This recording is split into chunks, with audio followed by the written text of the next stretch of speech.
All right, let's dive in. Today, we are going to pop the hood on society and take a look at the invisible engine that's running everything. We're not talking about politicians or headlines, we're talking about the deep down programming, the cultural code that really shapes our world. So let's start with a puzzle, one that has played out again and again throughout history. You see a revolution, right? A dictator is overthrown, people are celebrating in the streets, it's a whole new day. But then, give it a few years, and the new system starts to look an awful lot like the old one.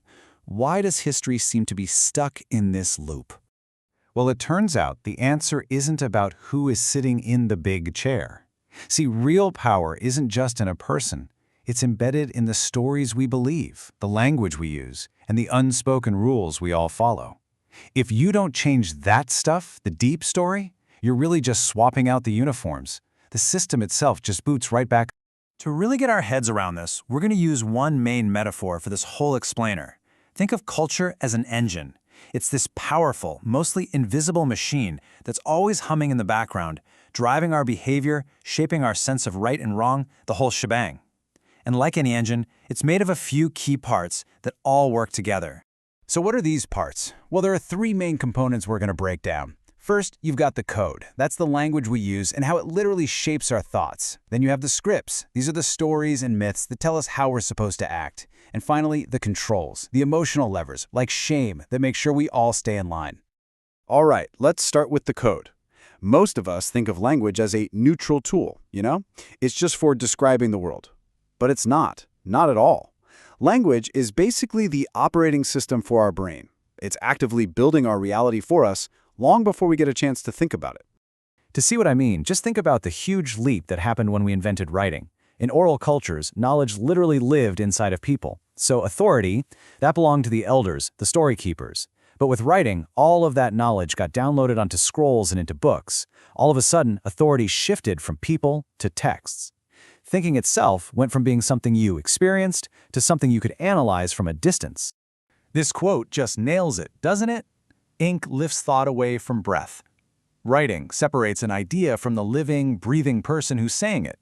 Now, that allows for incredible things like complex laws and philosophy, but it also creates a new kind of distance from our own immediate gut-level experience of the world.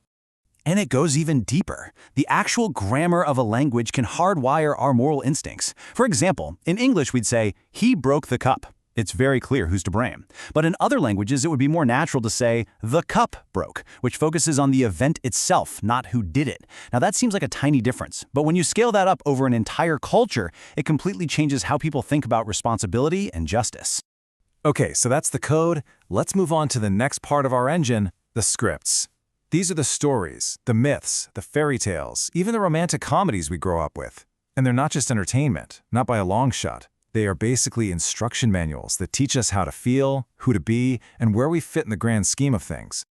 I mean, think about it. How do you get millions of people to accept that a few people at the top should have everything? Easy. You tell them a really good story. You tell them the gods chose the rulers, so their power is sacred. You tell stories where the rich and powerful are just naturally smarter or better people. Or, and this is a really clever one, you romanticize sacrifice and teach people that their suffering is actually noble and virtuous. And that's exactly how injustice gets locked in for generations. Once you've successfully sold the story that pain is a virtue, that it's something to be proud of, well, then it doesn't feel like oppression anymore. It just feels like tradition. It's just the way things are. And these scripts don't just work on a grand societal scale. They're running in our personal lives too. Take the redemption fantasy. We've all seen this story a million times. The idea that someone's pure love can fix a broken or cruel partner.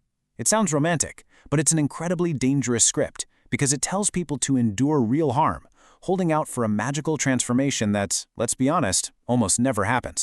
So, the counter-narrative, the way to rewrite that dangerous script, is actually pretty radical. It's this simple but powerful idea that love isn't supposed to hurt. Desire that demands you get harmed is not sacred. This completely reframes the whole thing. A relationship isn't a test of how much you can endure, it's a space that has to be built on safety and accountability. So we've got the code and we've got the scripts, but how does the engine make sure everybody follows the program? That brings us to the controls. And the most powerful control is emotion, specifically shame. It's how societies keep people in line without ever needing to send a soldier. Now, it is absolutely crucial to understand the difference between guilt and shame. They are not the same thing. Guilt is about your behavior. It says, I did something wrong. And that can be helpful, right? It can lead you to apologize and fix things. But shame is different. Shame is about your identity. It says, I am wrong. It's not about what you did, it's about who you are. And that is a terrifyingly powerful tool for controlling people. And of course, institutions have a whole playbook for how to weaponize it. Step 1, you make a huge public example out of one person. That's a warning shot for everyone else. Step 2, you stage this big show of moral theater. Public condemnations, forced apologies. It makes the system look pure. And the final step, the community becomes the police, with everyone watching each other terrified of being the next one in the spotlight. So what you end up with is a stark contrast. A culture that runs on shame controls people through fear. It attacks who you are, which just creates silence because no one dares to admit they made a mistake. An ethical culture, on the other hand, guides people through responsibility. It deals with the behavior, not the person, and it focuses on repair. One system makes people hide, the other helps them grow. Okay, I know. After digging into all of this, the code, the scripts, the controls, it can feel a little grim. It sounds like we're all just puppets. But here's the most important part. The whole point of understanding how the machine works is so we can learn how to fix it. This programming is not our destiny. We can consciously choose to rewrite it. So what would that actually look like in the real world? Well, just imagine. What if we had mandatory parenting education to finally break those cycles of trauma? Or public rituals designed to heal our collective emotional wounds? We could teach our kids frame awareness from a young age so they can see how language is being used to manipulate them. We could even redesign our entire legal system to focus on restoring communities, not just on punishing people. So if you take away just one thing from all this, let it be this. Culture is not neutral. It's not just the songs we sing or the food we like. It is an active and powerful form of cognitive engineering. It is constantly, quietly training our gut reactions and shaping our moral instincts, telling us what's normal, what's right, and what's even possible. And this is how it all connects. It's like a dark chain reaction. Where shame governs, truth hides. Where truth hides, harm grows. And where harm grows, oppressive power feeds. It's all one interconnected engine. So, we'll leave you with a question to take with you. Start looking around at your own world, your workplace, your family, your country. Now that you know what to look for, can you spot the engine? What are the codes? What are the scripts? And what are the controls?